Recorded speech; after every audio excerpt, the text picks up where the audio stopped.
Petite valise argentée et pistolet à la ceinture, ces deux agents appartiennent au service de l'identité judiciaire. Leur travail, analyser les scènes de crime et de délit à la recherche d'indices techniques. C'est une voiture qui a été fracturée ?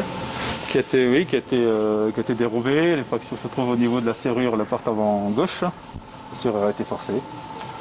Contrairement à leurs collègues des séries télévisées, ils ne sont pas là pour arrêter le coupable, simplement pour relever les traces ADN et les empreintes digitales.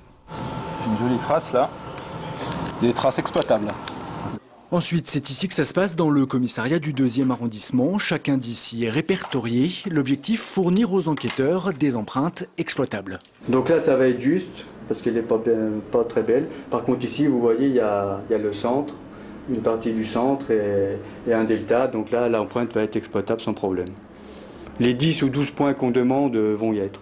Les empreintes digitales et ADN sont collectées, il faut maintenant les utiliser. En général, c'est ici qu'elles arrivent, au laboratoire de police scientifique d'Écully. L'objectif, c'est d'enlever tout ce qui ne nous intéresse pas et de vraiment récolter l'ADN à partir de la trace.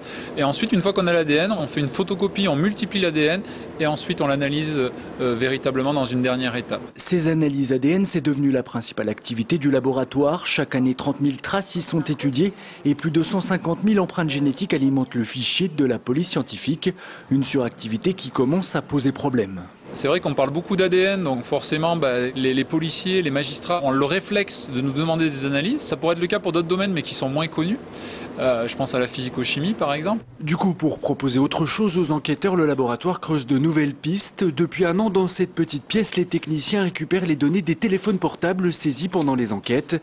Une activité qui pourrait dans les prochaines années devenir à son tour la plus importante du labo.